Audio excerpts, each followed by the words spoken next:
Ingatlah ya Allah Bapa akan belas kasih-Mu.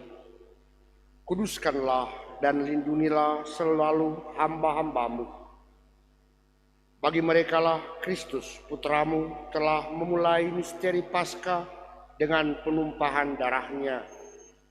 Sebab dialah yang hidup dan berkuasa bersama Dikau dalam persatuan Roh Kudus, Allah sepanjang segala masa. Amin.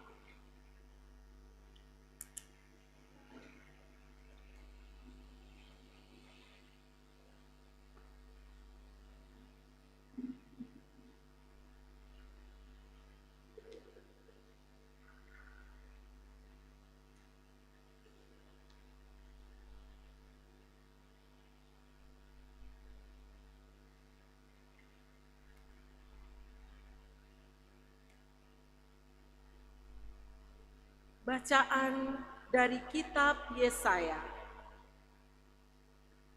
Beginilah firman Tuhan. Sungguh, hambaku akan berhasil. Ia akan ditinggikan, disanjung, dan dimuliakan.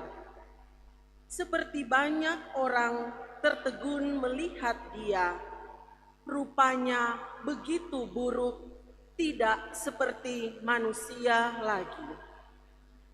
Dan tampaknya tidak seperti anak manusia lagi.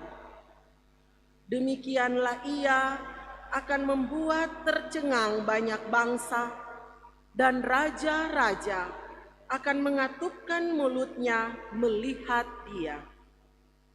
Sebab apa yang tidak diceritakan kepada mereka akan mereka lihat, dan apa yang tidak mereka dengar akan mereka pahami.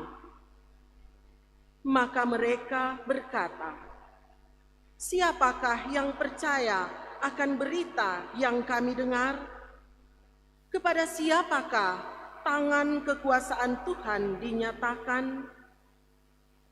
Laksana sebuah taruk, hamba Yahweh tumbuh di hadapan Tuhan, dan bagaikan tunas ia muncul dari tanah kersang. Ia tidak tampan, dan semarak pun tidak ada padanya. Kita tidak tertarik untuk memandang dia. Keindahan pun tidak ada padanya, maka kita tidak suka padanya. Ia dihina dan dihindari orang. Dia seorang yang penuh kesengsaraan. Dia seorang yang tahu apa artinya menderita kesakitan. Ia sangat dihina, sehingga orang menutup mukanya terhadap dia, dan bagi kita pun dia tidak masuk hitungan. Tetapi sesungguhnya penyakit kitalah yang ditanggungnya, dan kesengsaraan kitalah yang dipikulnya. Padahal kita mengira dia kena tulah, dipukul dan disiksa Allah. Sesungguhnya ia tertikam oleh kedurhakaan kita, dia diremukkan oleh karena kejahatan kita. Derita yang mendatangkan keselamatan bagi kita ditimpakan kepadanya, dan oleh bilur-bilurnya kita menjadi sembuh. Kita sekalian sesat seperti domba, masing-masing mengambil jalan sendiri. Dia dianiaya, tetapi dia membiarkan diri ditindas dan tidak membuka mulutnya, seperti anak domba yang dibawa ke tempat pembantaian, seperti induk domba yang keluh di hadapan orang-orang yang mencukur bulunya. Ia tidak membuka mulutnya.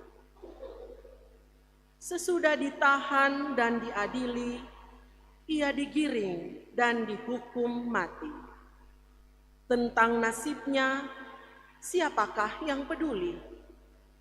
Sungguh, ia terputus dari dunia orang hidup karena kedurhakaan umatku. Ia kena tulah.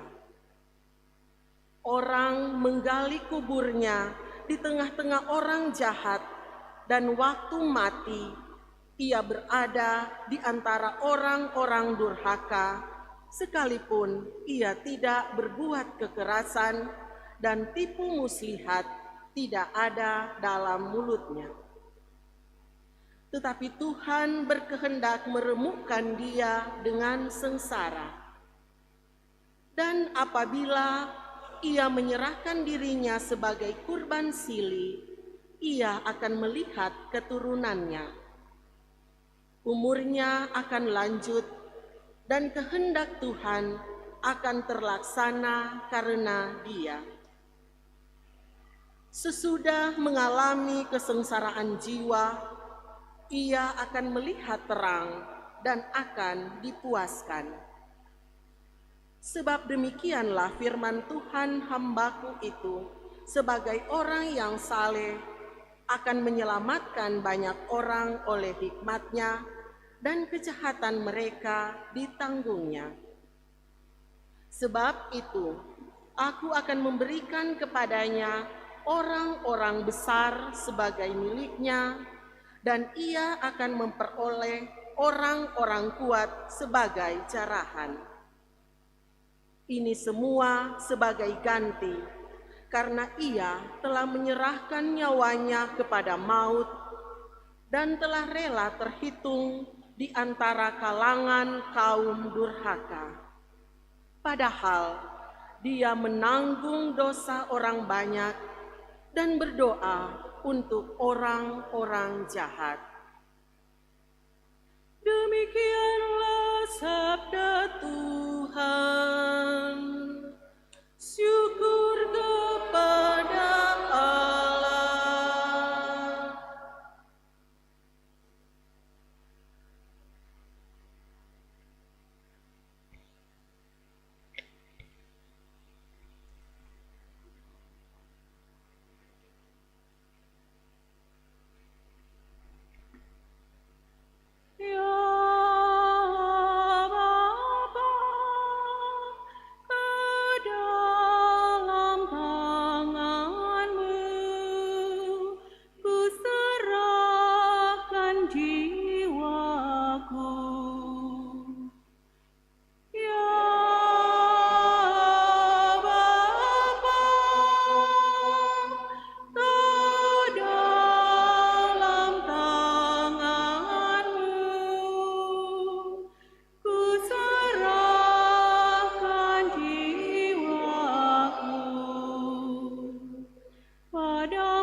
Sekali-kali aku mendapat malu, luputkanlah aku oleh karena keadilan-Mu. Ke dalam tangan-Mu ku serahkan nyawaku. Sudilah membebaskan daku ya Tuhan, Allah yang setia. Ya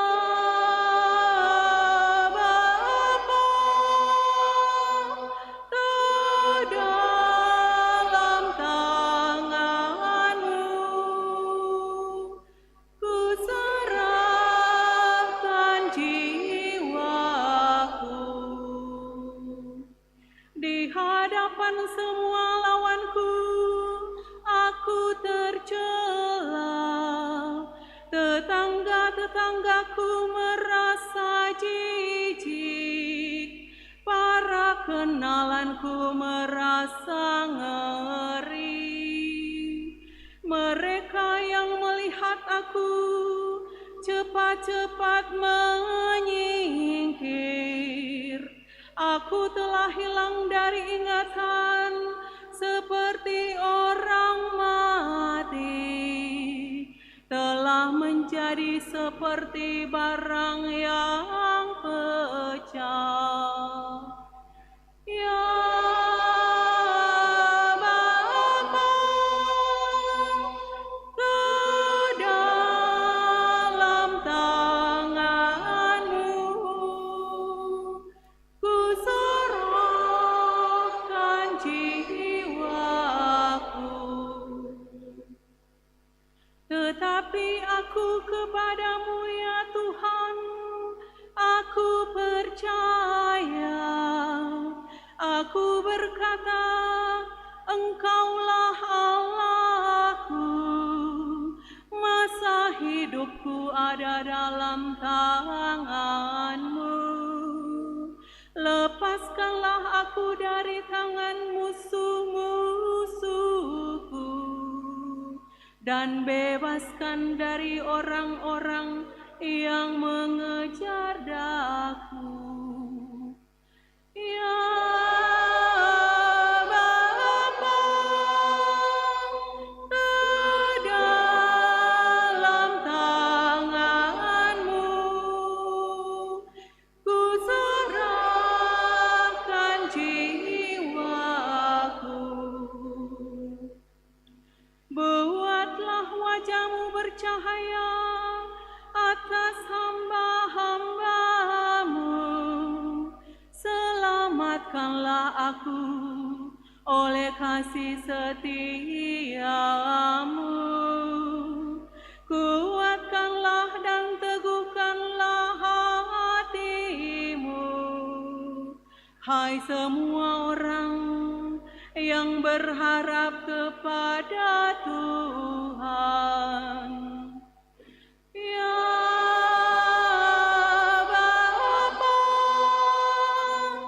ke dalam tangan-Mu ku serahkan jiwaku.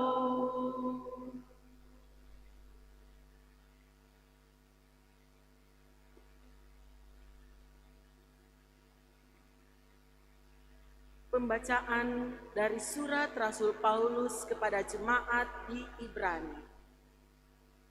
Saudara-saudara, kita sekarang mempunyai imam agung yang telah melintasi semua langit, yaitu Yesus, Anak Allah. Maka baiklah kita teguh berpegang pada pengakuan iman kita. Sebab imam agung yang kita punya bukanlah imam agung yang tidak dapat turut merasakan kelemahan kita. Sebaliknya, ia sama dengan kita. Ia telah dicobai, hanya saja tidak berbuat dosa. Sebab itu, marilah kita menghampiri tahta kerahiman Allah dengan penuh keberanian, supaya kita menerima pada waktunya, supaya kita menerima rahmat dan menemukan kasih karunia untuk mendapat pertolongan pada waktunya. Dalam hidupnya sebagai manusia, Yesus telah mempersembahkan doa dan permohonan dengan ratap tangis dan keluhan kepada Dia yang sanggup menyelamatkannya dari maut. Dan karena kesalehannya, ia telah didengarkan. Akan tetapi, sekalipun anak, ia telah belajar menjadi taat. Ini nyata dari apa yang telah dideritanya. Dan sesudah mencapai kesempurnaan, ia menjadi pokok keselamatan abadi bagi semua orang yang taat kepadanya. Demikianlah sabda Tuhan. Syukur kepada Allah.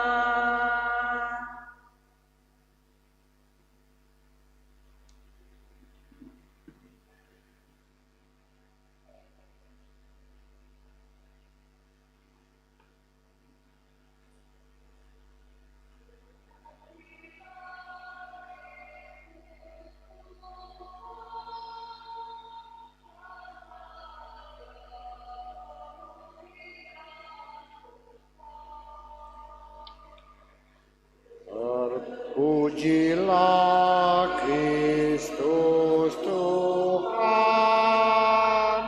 Sang Raja, kemuliaan kekal.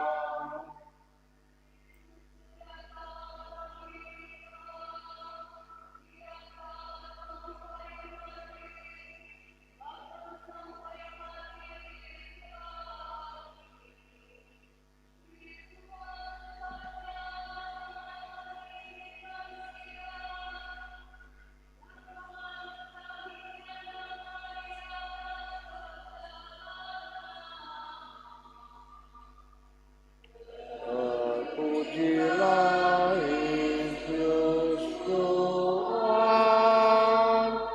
Sang Raja, kemuliaan kekal.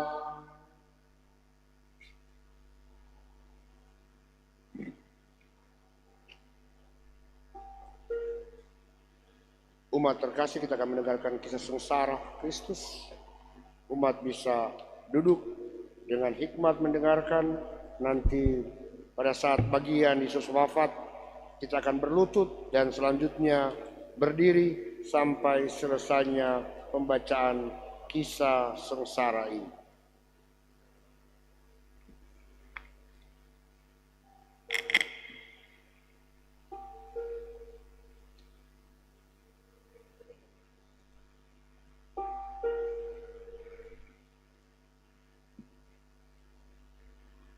Inilah kisah sengsara Tuhan kita Yesus Kristus menurut Yohanes. Seusai perjamuan Paskah, keluarlah Yesus dari ruang perjamuan bersama dengan murid-muridnya, dan mereka pergi ke sungai Kidron. Di situ ada suatu taman. Yesus masuk ke taman itu bersama dengan murid-muridnya. Yudas yang mengkhianati Yesus tahu juga tempat itu, karena Yesus sering berkumpul di situ dengan murid-muridnya. Maka datanglah juga Yudas ke situ bersama sepasukan prajurit dan penjaga-penjaga bait Allah yang disuruh oleh imam-imam kepala dan orang-orang Farisi. Mereka datang lengkap dengan lentera, sulu dan senjata. Yesus tahu akan semua yang akan menimpa dirinya. Maka ia maju ke depan dan berkata kepada mereka, Siapakah yang kamu cari? jawab mereka,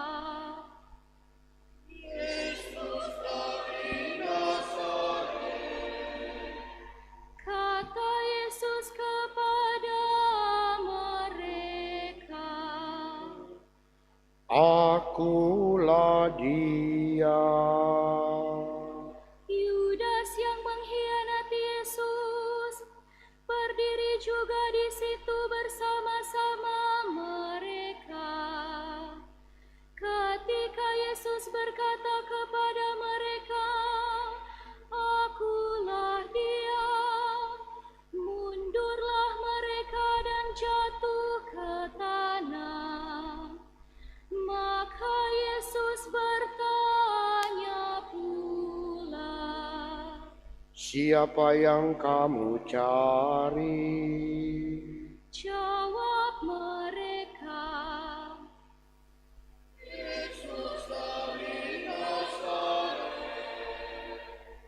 jawab Yesus, Telah kukatakan kepadamu, Akulah Dia. Jika aku yang kamu cari, biarkanlah mereka ini pergi. Demikianlah terjadi supaya genaplah firman yang telah dikatakannya. Dari mereka yang Engkau serahkan kepadaku, tidak seorang pun yang kubiarkan hilang. Lalu Simon Petrus yang membawa pedang menghunus pedang itu dan menetapkannya kepada hamba Imam Agung dan memutuskan telinganya. Nama hamba itu Malkus. Kata Yesus kepada Petrus, Sarungkanlah pedangmu itu. Bukankah aku harus minum dari cawan yang diberikan Bapa kepadaku? Maka para prajurit serta perwiranya dan penjaga-penjaga yang disuruh orang Yahudi itu menangkap Yesus dan membelenggu Dia. Lalu mereka membawa Yesus mula-mula kepada Hanas, karena Hanas adalah mertua Kayafas, yang pada tahun itu menjadi Imam Agung. Dan Kayafaslah yang telah menasihatkan kepada orang-orang Yahudi itu adalah lebih berguna jika satu orang mati untuk seluruh bangsa. Simon Petrus dan seorang murid lain mengikuti Yesus. Murid itu mengenal Imam Agung, dan ia masuk ke halaman istana Imam Agung itu. Tetapi Petrus tinggal di luar dekat pintu. Maka murid lain tadi yang mengenal Imam Agung kembali keluar bercakap-cakap dengan perempuan penjaga pintu, lalu membawa Petrus masuk. Maka kata perempuan penjaga pintu itu kepada Petrus,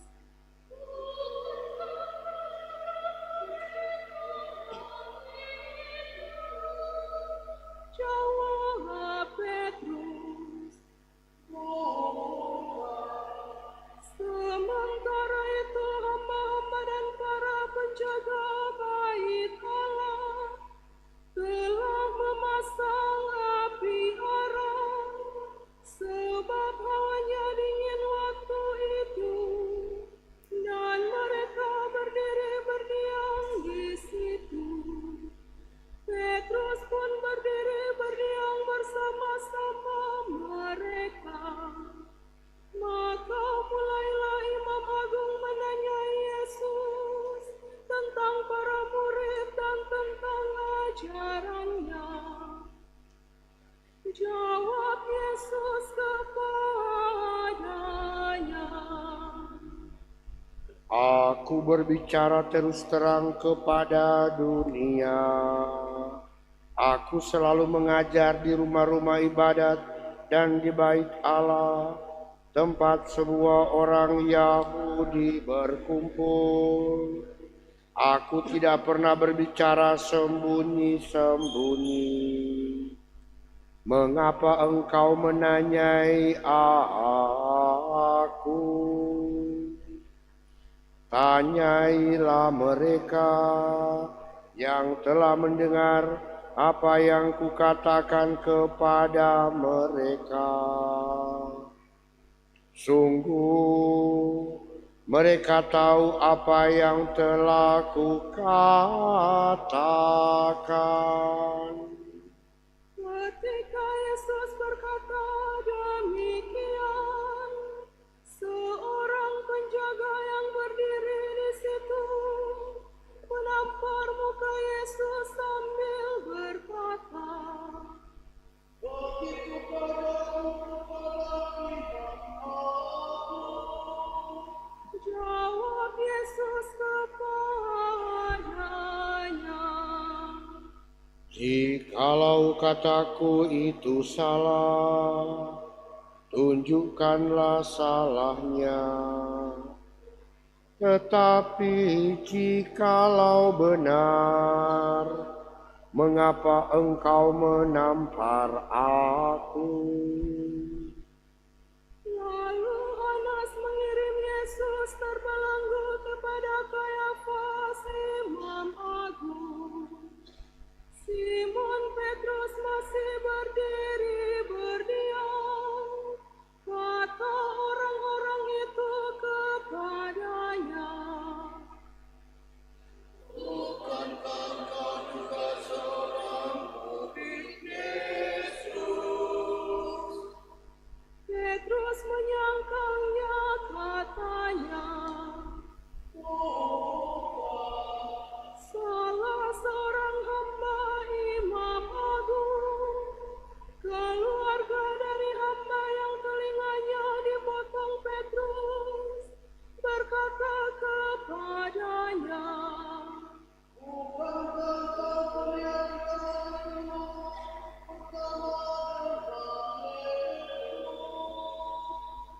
Maka Petrus menyangkal lagi, dan ketika itu berkokoklah ayam.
Keesokan harinya, mereka membawa Yesus dari istana Kayafas ke gedung pengadilan.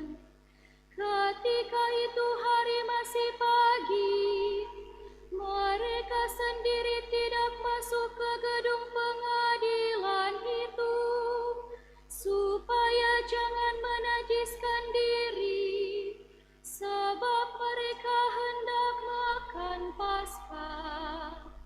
Sebab itu Pilatus keluar mendapatkan mereka dan berkata, "Apakah tuduhanmu terhadap orang ini?" Jawab mereka kepadanya, "Jikalau dia bukan berjahat, kami tidak menyerahkannya kepadamu." Kata Pilatus kepada mereka, "Ambillah dia dan hakimilah dia menurut hukum Tauratmu."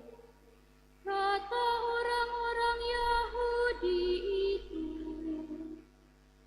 "Kami tidak diperbolehkan membunuh seseorang." Demikian terjadi supaya genaplah firman Yesus yang dikatakannya untuk menyatakan bagaimana ia akan mati. Maka kembalilah Pilatus ke dalam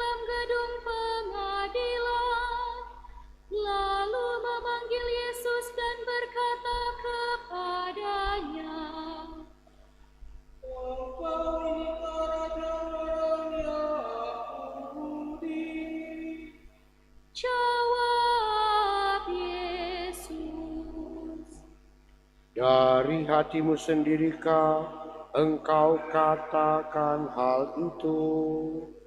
Atau adakah orang lain yang mengatakan kepadamu tentang aku? Kata Pilatus, Orang Yahudi kata aku, bangsamu sendiri dan imam-imam kepala telah menyerahkan engkau kepadaku. Apakah yang engkau perbuat? jawab Yesus. Kerajaanku bukan dari dunia ini. Jikalau kerajaanku dari dunia ini, pasti hamba-hambaku sudah melawan, supaya aku jangan diserahkan kepada orang Yahudi. Akan tetapi kerajaanku bukan dari sini. Maka kata Pilatus kepadanya, Jadi engkau adalah raja. jawab Yesus. Seperti yang kau katakan, aku adalah raja. Untuk itu aku lahir, dan untuk itulah aku datang ke dunia ini, yakni untuk memberi kesaksian tentang kebenaran. Setiap orang yang berasal dari kebenaran mendengarkan suaraku. Kata Pilatus kepadanya, Apakah kebenaran itu? sesudah mengatakan demikian, Pilatus keluar lagi mendapatkan orang-orang Yahudi dan berkata kepada mereka, Aku tidak mendapati kesalahan apapun padanya, tetapi kalian ada kebiasaan bahwa pada hari raya Paskah aku membebaskan seorang bagimu. Maukah kamu supaya aku membebaskan raja orang Yahudi ini bagimu? mereka pun berteriak,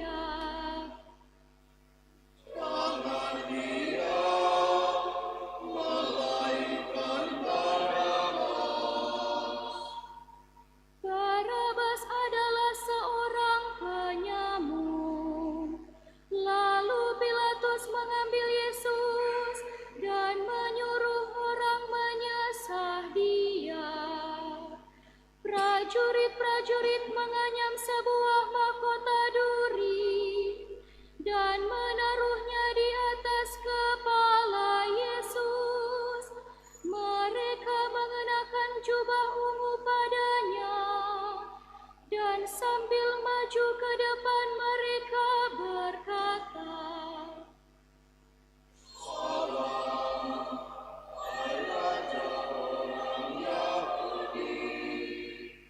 lalu mereka menampar wajah Yesus. Pilatus keluar lagi dan berkata kepada orang-orang Yahudi, Ibadah aku membawa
Jawab orang-orang Yahudi itu kepadanya,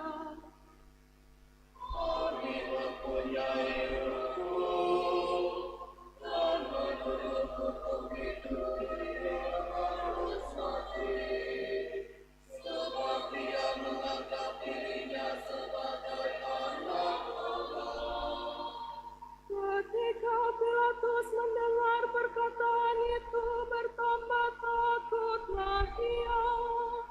Lalu ia masuk pula ke dalam gedung pengadilan dan berkata kepada Yesus, "Dari manakah asalmu?"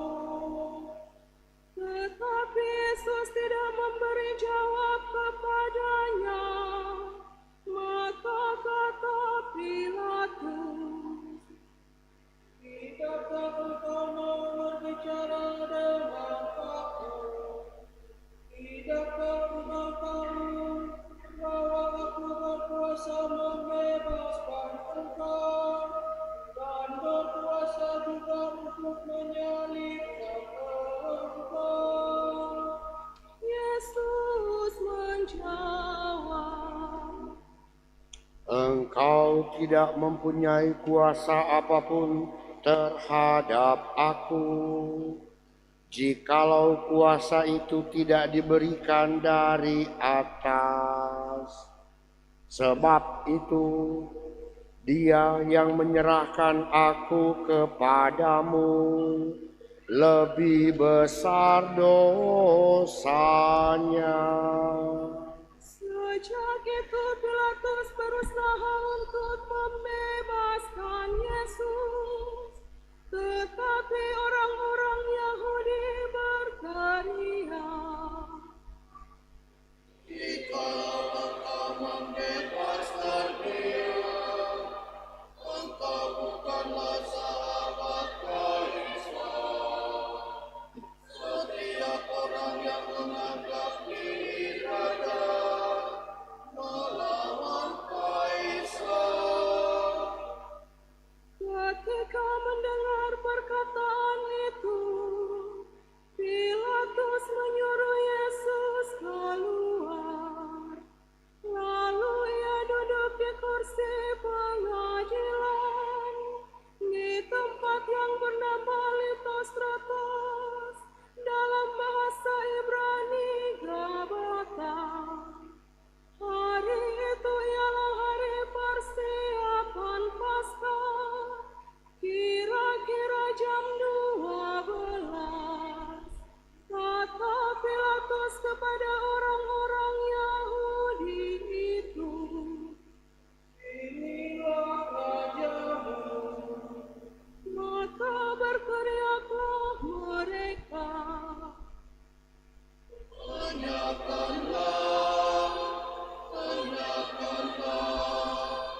sungai kasih karunia bagi orang yang terpaksa yang benar dan Golgota.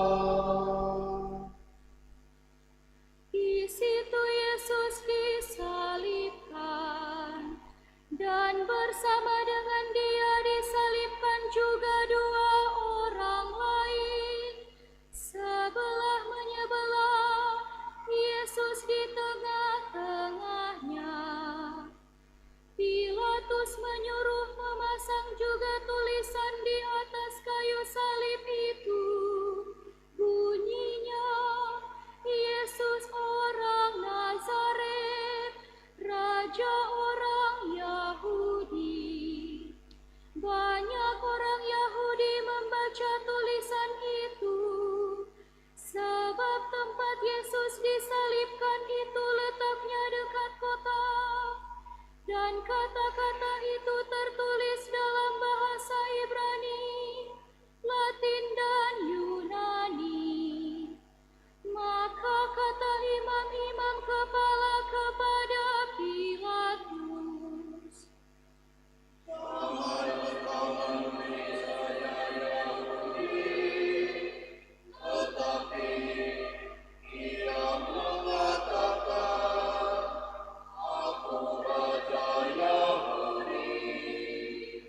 jawab Pilatus, Apa yang kutulis tetap tertulis.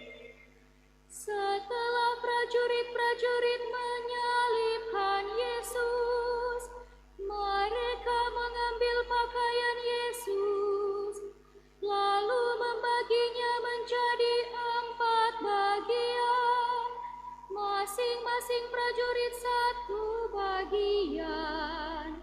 Jubah Yesus pun mereka ambil, tetapi jubah itu tidak berjahit.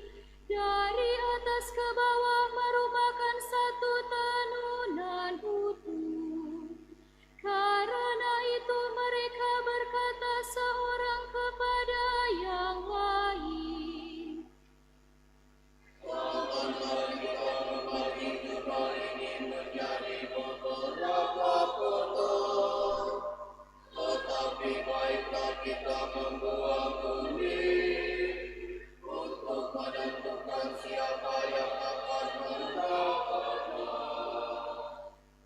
demikianlah terjadi, supaya genaplah yang ada tertulis dalam kitab suci. Mereka membagi-bagi pakaianku di antara mereka, dan membuang undi atas jubahku. Hal itu telah dilakukan oleh prajurit-prajurit itu. Di dekat salib berdirilah ibu Yesus dan saudara ibunya, Maria istri Kleopas dan Maria Magdalena. Ketika Yesus melihat ibunya dan murid yang ia kasihi di sampingnya, berkatalah ia kepada ibunya, Ibu, inilah anakmu. dan kemudian katanya kepada murid itu, Inilah ibumu. dan sejak saat itu murid itu menerima Maria di dalam rumahnya. Sesudah itu, karena Yesus tahu bahwa segala sesuatu sudah selesai, berkatalah ia, supaya genaplah yang ada tertulis dalam kitab Aku haus. Di situ ada suatu bule-bule penuh anggur asam. Maka mereka mencucukkan bunga karang pada sebatang hisop, mencelupkannya dalam anggur asam itu, lalu mengunjukkannya ke mulut Yesus. Sesudah minum anggur asam itu, berkatalah Yesus, Sudah selesai. lalu Yesus menundukkan kepala dan menyerahkan nyawanya.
Kita berdiri melanjutkan kisah sengsara.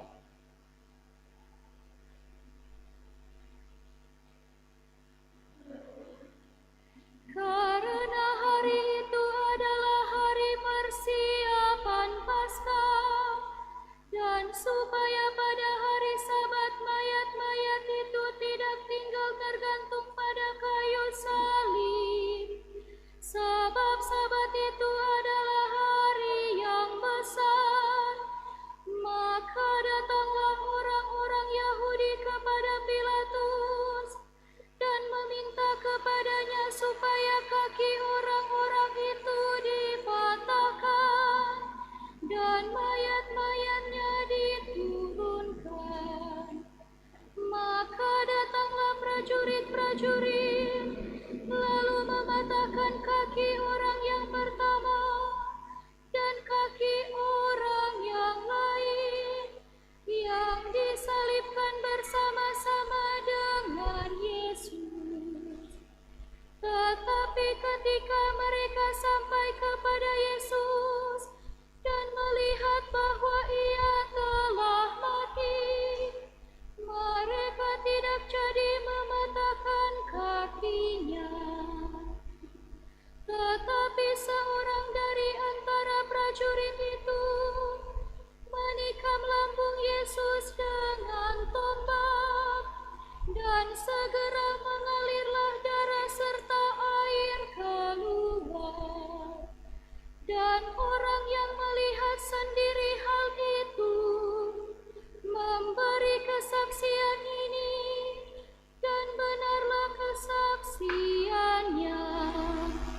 Dan ia tahu bahwa ia mengatakan kebenaran, supaya kamu juga percaya. Sebab hal itu terjadi supaya genaplah yang tertulis dalam kitab suci, tidak ada tulangnya yang akan dipatahkan. Dan nas lain mengatakan, mereka akan memandang Dia yang telah mereka tikam.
Silahkan duduk. Saudara-saudara terkasih, satu permenungan singkat. Hari ini saya membahasakan Kirakatan bagian kedua dari Pasca Kristus. Kemarin kita mulai dengan orang sebut Kamis Putih, tapi sebenarnya liturgi untuk mengenang perjamuan Kristus yang dimana diresmikan, didirikan, ditetapkan institusi sakramen Ekaristi dan sakramen imamat. Itu esensi perayaan kemarin. Dan di sana Yesus membuat simbol, tapi dengan kalimat, inilah tubuhku, inilah darahku. Yang direalisasikan keesokan harinya yang kita rayakan hari ini. Mengenangkan pengorbanan Kristus, sengsara, wafat, dan kebangkitan. Oleh karena bersambung, maka perayaan tadi malam tidak ditutup dengan berkat penutup. Hari ini tidak dibuka dengan tanda salib pembuka, karena belum selesai, atau sambungan. Dan sebentar juga tidak akan ditutup dengan berkat penutup, tanda salib penutup, karena disambung besok. Itulah perayaan Ekaristi. Hari ini perayaan Ekaristi cuma ada kemarin dan esok. Hari ini gereja mencatat dilarang keras membuat perayaan Ekaristi. Karena satu hal, Ekaristi itulah korban Kristus yang kita rayakan hari ini. Dan apa artinya pengorbanan? Saya suka kata-kata Pilatus. Apa itu kebenaran? Karena Yesus mengatakan, aku diutus hadir ke dunia untuk memberikan kesaksian tentang kebenaran. Pertanyaan, apa itu kebenaran? Pertanyaan bagus. Orang boleh berkelahi, konflik, berdebat tentang siapa yang benar. Kelompok, komunitas, pengurus, anggota boleh berdebat. Keluarga boleh berdebat. Siapa yang benar? Sehingga seringkali sulit menentukan siapa yang benar. Cenderung win-win solution, 50-50. Masing-masing benar, masing-masing salah. Artinya tidak ada yang 100% benar, tidak ada yang 100% salah. Maka pertanyaan Pilatus itu benar. Siapa yang 100% benar? Atau lebih tepat, apa yang membuat orang itu 100% benar? Dan itulah yang dibuat oleh Yesus. Jawabannya sebenarnya Yesus tidak jawab, tapi apa yang dia buat sesudah itu, itulah apa yang disebut dengan benar. Apa itu benar? Yakni tindakan sebagaimana dibuat olehnya, yang orang simbolkan dengan salib, tanda salib. Di mana-mana ada simbol salib yang orang sebut simbol Kristiani. Salib orang bilang tanda penderitaan, tanda yang banyak hal. Tapi itu tanda kebenaran. Apa itu kebenaran? Nah, ini. Yakni berkorban bagi yang lain. Dan itu bukan kata, tapi aksi. Bersama dengan murid-murid. Tapi akhirnya murid-murid mundur dengan berbagai situasi. Ada yang iko-iko dapat tantangan mundur. Maka seringkali itu benar itu yakni biar akhirnya saya sendiri. Itulah kesaksian terakhir yang benar, bukan karena orang lain, tapi karena diri sendiri. Yang paling menyiksa itu benar, yakni ini: kalau saya berkorban membuat sesuatu untuk orang yang baik pada saya, tidak masalah. Kalau saya berkorban untuk orang yang tidak saya kenal, tidak terlalu masalah. Kalau saya berkorban untuk orang yang saya kenal agak sedikit, tidak ada sesuatu interaksi dengan saya, tidak ada masalah. Tapi paling sulit atau menjadi masalah kalau saya harus berkorban bagi orang yang saya tahu, saya kenal dengan baik, menyusahkan saya, menyiksa saya, mengorbankan saya, menyudutkan saya, menyakiti saya, mengkhianati saya.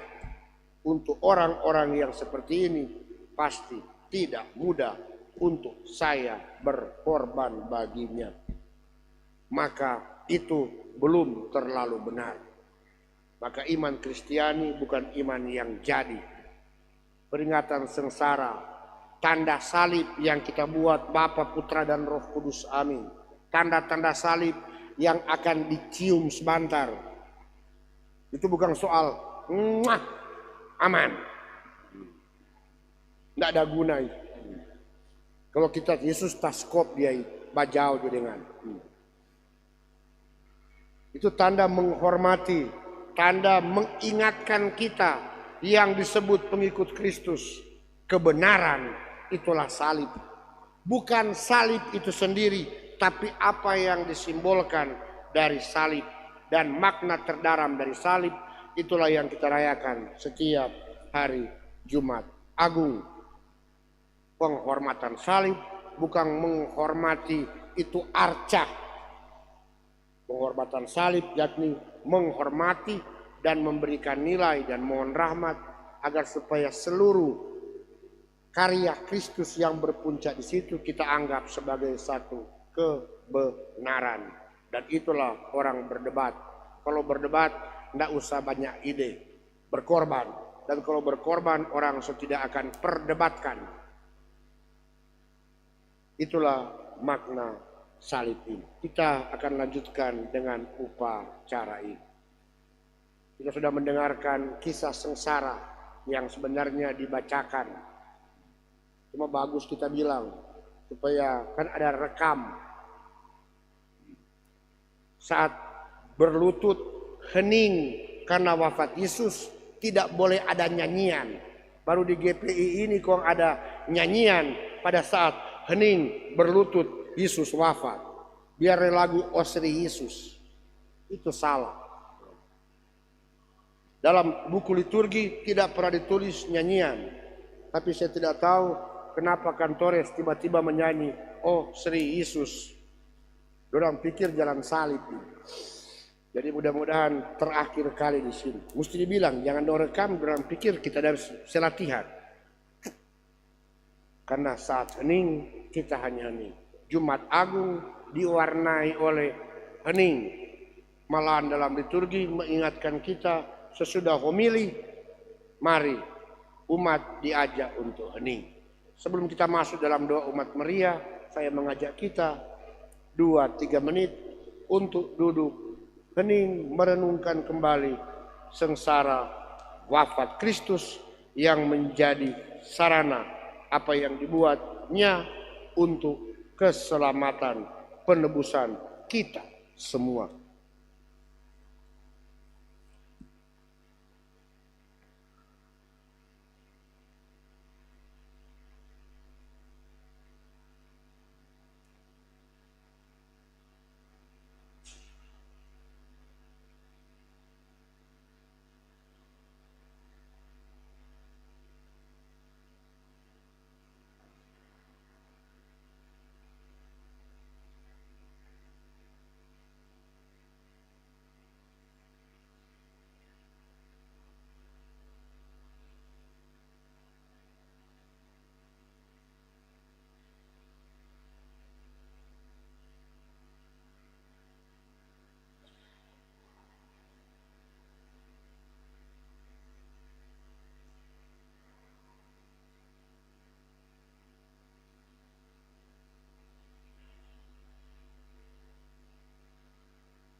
Umat yang terkasih, mari kita bangkit berdiri sebagai satu bagian dari kesatuan gereja universal kita. Gereja atau liturgi gereja Katolik Romawi mengajak kita untuk mendoakan doa umat Maria.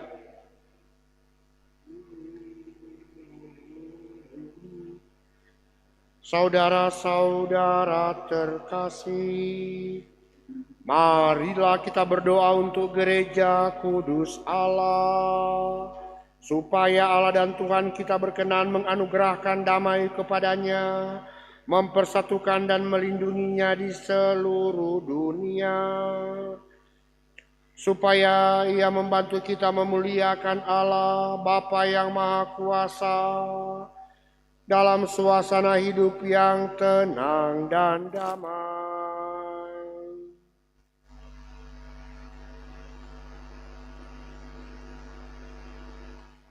Allah yang Maha Kuasa dan kekal, dalam diri Kristus Engkau telah menyatakan kemuliaan-Mu kepada segala bangsa.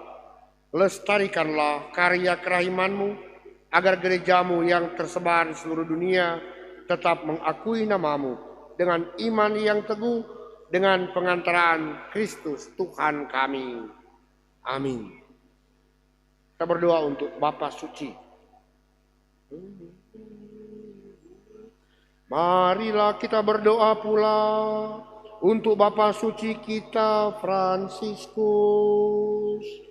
supaya Allah dan Tuhan kita yang telah memilih dia menjadi uskup bagi gereja kudusnya, memberi dia kesehatan dan kekuatan untuk memimpin umat kudus Allah.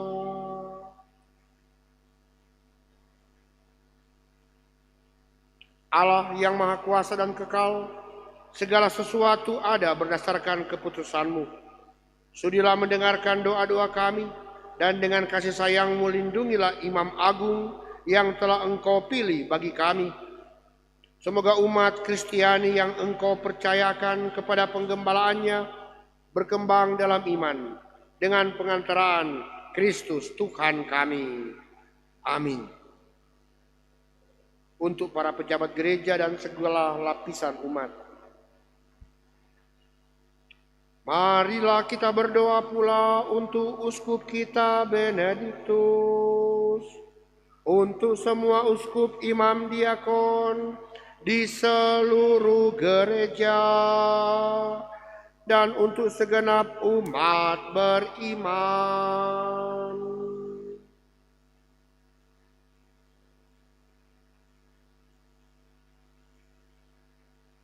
Allah yang Maha Kuasa dan kekal, dengan roh-Mu Engkau menguduskan dan memimpin seluruh gereja. Dengarkanlah doa kami bagi para pelayan-Mu.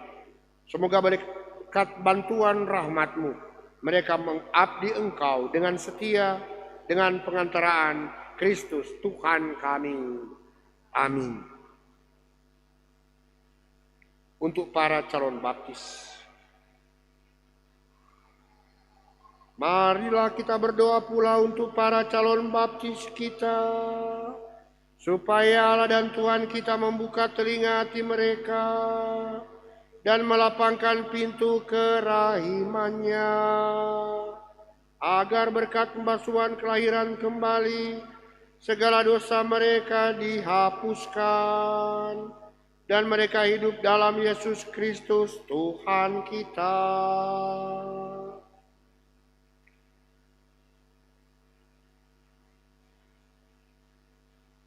Allah yang Maha Kuasa dan kekal, Engkau selalu menyuburkan gereja-Mu dengan anggota-anggota baru.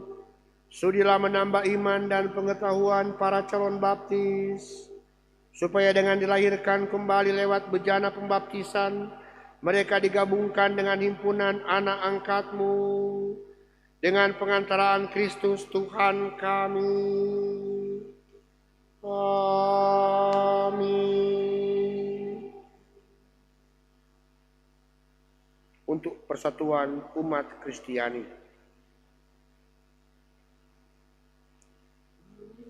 marilah kita berdoa pula untuk semua saudara yang percaya akan Kristus, supaya mereka yang hidup dengan benar dihimpun dan dijaga oleh Allah dan Tuhan kita dalam gerejanya yang esa.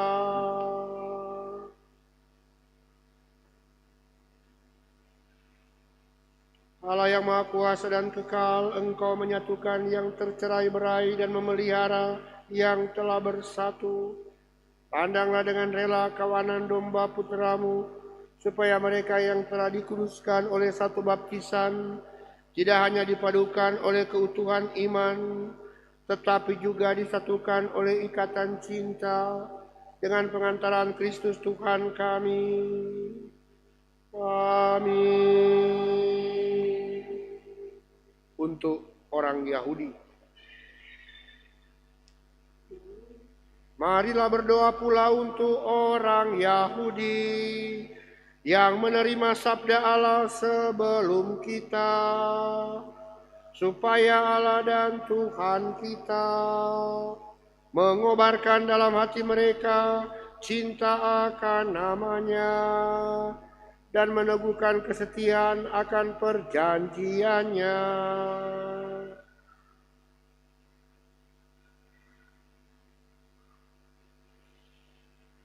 Allah yang Maha Kuasa dan kekal, Engkau telah memberikan janjimu kepada Abraham dan keturunannya. Dengarkanlah dengan murah hati doa-doa gerejamu. Semoga umat pilihanmu yang pertama diperkenankan mencapai kepenuhan penebusan dengan pengantaran Kristus Tuhan kami. Amin. Untuk orang yang tidak percaya akan Kristus, marilah kita berdoa pula untuk mereka yang tidak percaya akan Kristus, supaya berkat terang Roh Kudus mereka juga dapat menemukan jalan keselamatan.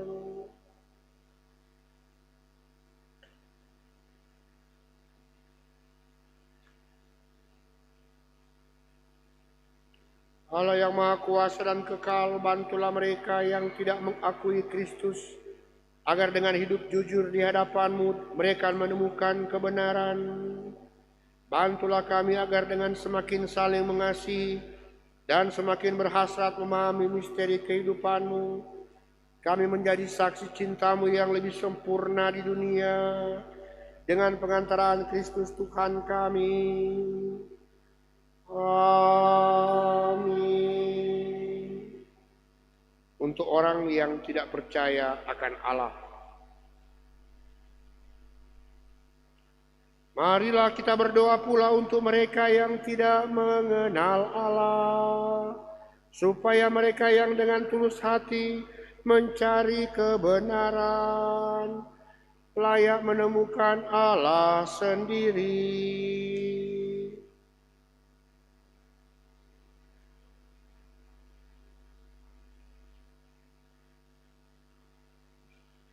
Allah yang Maha Kuasa dan kekal, Engkau telah menciptakan umat manusia sedemikian, sehingga selalu berhasrat mencari Engkau, dan baru merasa tenang ketika menemukan Dikau. Maka kami mohon bantulah agar mereka semua dengan mengatasi hambatan seberat apapun, mampu melihat tanda kasih sayang-Mu, dan tergerak oleh kesaksian hidup orang-orang yang percaya kepadamu. Mereka dengan sukacita mengakui Engkau sebagai satu-satunya Allah yang benar dan Bapa umat manusia, dengan pengantaraan Kristus Tuhan kami. Amin. Untuk para pemimpin negara, marilah kita berdoa pula untuk semua pemimpin negara, supaya Allah dan Tuhan kita seturut kehendak-Nya mengarahkan budi dan hati mereka kepada damai dan kebebasan sejati bagi semua orang.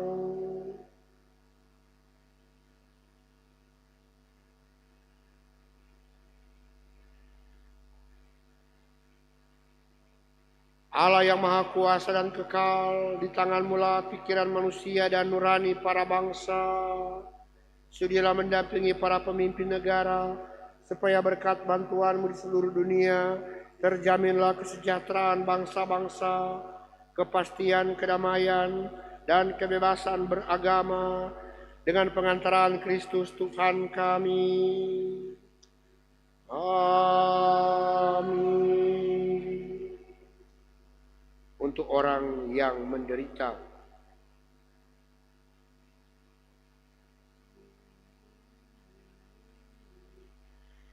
saudara-saudara yang terkasih, marilah kita berdoa kepada Allah, Bapa yang Maha Kuasa, supaya Ia membersihkan dunia dari kesesatan, melenyapkan penyakit, menjauhkan kelaparan, membuka penjara, mematahkan belenggu, melindungi musafir, mengantar pulang pengungsi, menyembuhkan orang sakit, dan menyelamatkan orang yang meninggal.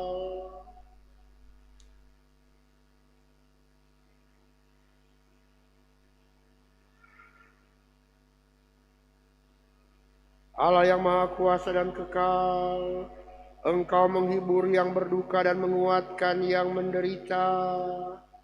Kiranya jeritan doa semua orang yang tertimpa kesusahan apapun sampai ke hadirat-Mu. Semoga semua yang berada dalam kesesakan bersukacita karena menerima belas kasih-Mu. Dengan pengantaraan Kristus Tuhan kami. Amin. Silahkan Ibu. Saudara-saudara terkasih, sekarang kita akan memasuki dengan penyembahan salib suci. Kita akan menggunakan rumusan 2 dengan cara meriah, yakni salib akan diarak dari pintu depan gereja menuju ke panti imam. Dalam perarakan itu, umat akan berdiri dan setiap dimadahkan marilah kita sembah, umat berlutut sebanyak 3 kali. Nanti di depan sebentar akan ada 3 tempat penghormatan salib, bagian tengah, samping kiri, samping kanan gereja, dengan jalur yang tengah untuk tengah, 2 sana itu boleh, 3 salib untuk penghormatan salib. Ada orang bilang cium salib, ada orang bilang penghormatan salib. Sejak masa COVID ada banyak perubahan. Ada yang hanya menghormati, ada yang menyentuh, ada yang mencium salib. Terserah mana yang dihayati. Ada yang menyembah, buat apa yang kita yakini. Kalau saya cium salib. Sebenarnya bukan cium, mengecup salib. Dan itu bisa dibuat oleh semua.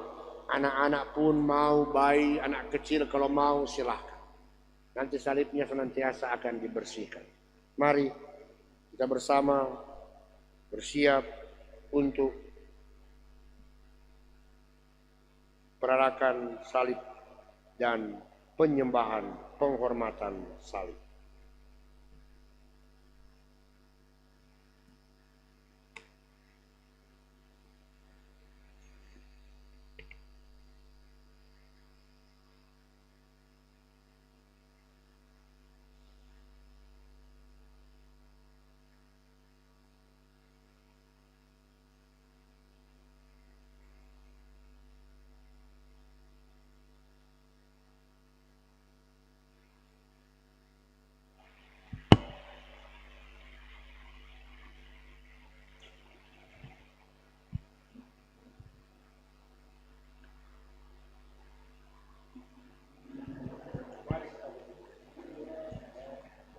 Lihat kayu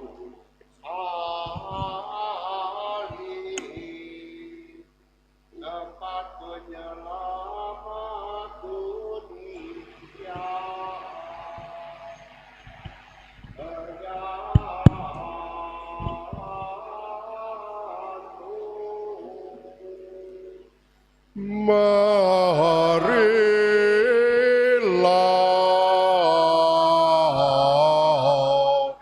kita sembah.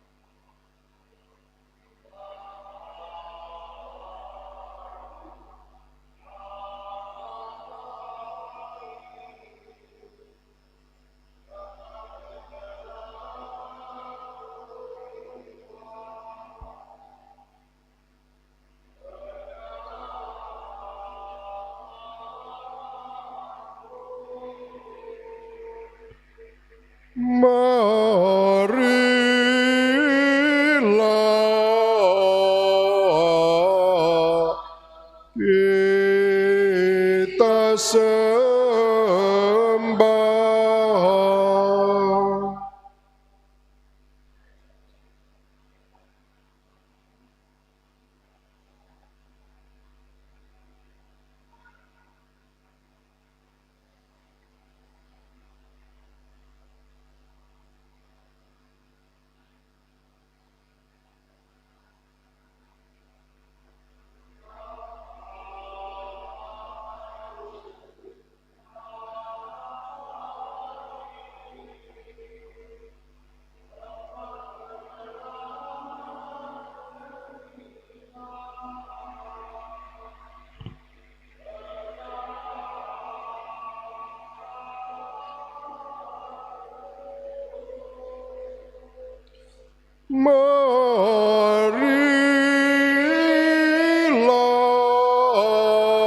Marilah kita sembah.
Saudara-saudari terkasih, kita akan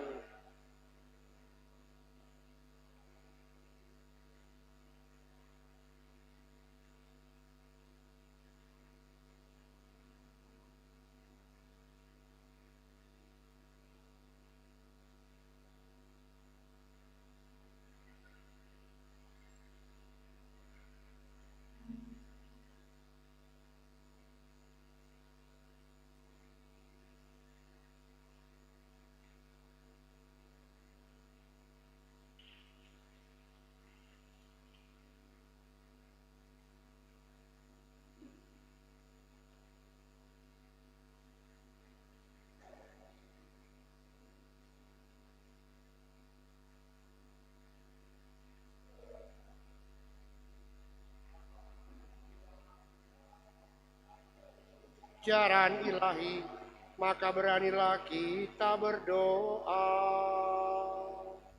Bapa kami yang ada di surga, dimuliakanlah nama-Mu, datanglah kerajaanmu, jadilah kehendak-Mu di atas bumi seperti di dalam surga.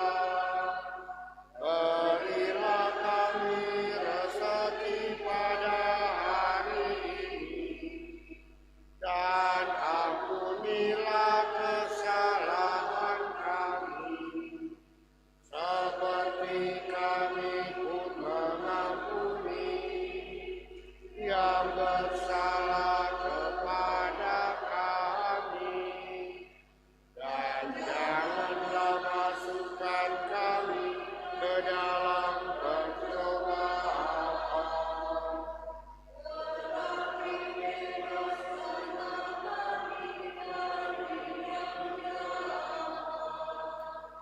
Tuhan, kami mohon kami dari segala yang jahat, sudilah memberi damai sepanjang hidup kami, supaya kami yang telah dikuatkan oleh kelimpahan belas kasih-Mu selalu bebas dari dosa dan dijauhkan dari segala gangguan, sambil menantikan harapan yang membahagiakan dan kedatangan penyelamat kami, Yesus Kristus.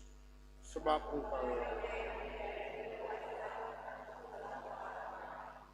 ya Tuhan Yesus Kristus, semoga tubuh yang kami sambut dengan menyiapkan jiwa raga.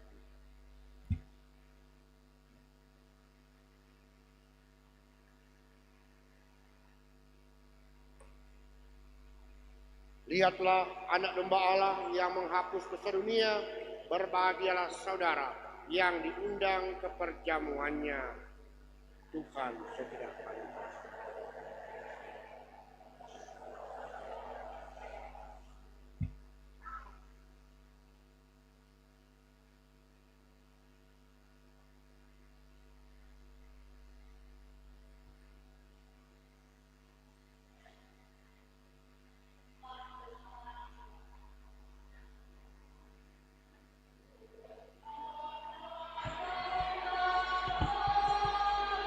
Tersembelih di salib, sabar setiap kala walau ditimpa aib, Kau tanggung dosa dunia, sengsara seluruhnya. Ampuni kami, oh Yesus.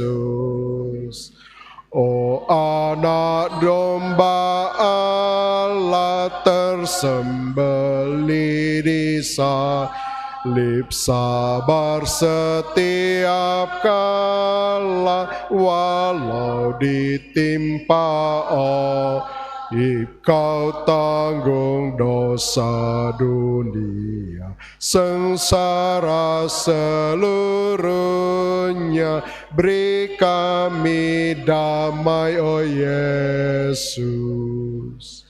Oh anak domba Allah, Kau tanggung dosa kami, Kau rela menderita demi umat tercinta, darah-Mu ditumpah di kayu salib hina. Kasihani kami Yesus. Merendahkan dengan mahkota duri dan wajah-Mu yang suci penuh berlumur darah celah dan dosa-dosa. Hendak Engkau hapuskan seturut amanat Bapa. Di kayu salib hina Engkau serahkan nyawa sebagai kurban silih kepada Allah Bapa. Ya Yesus, aku sadar betapa ku berdosa, ampuni hamba-Mu ini.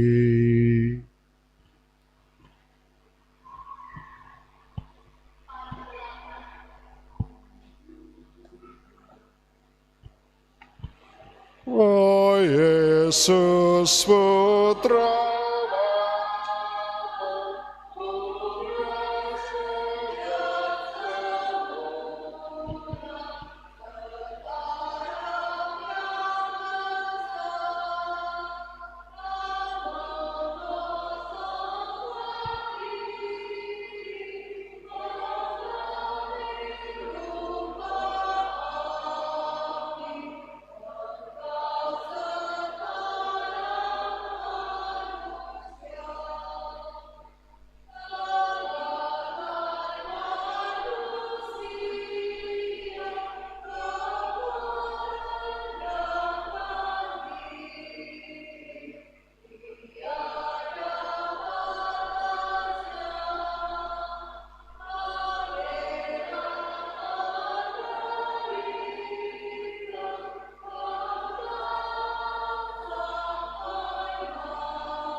Marilah kita berdoa.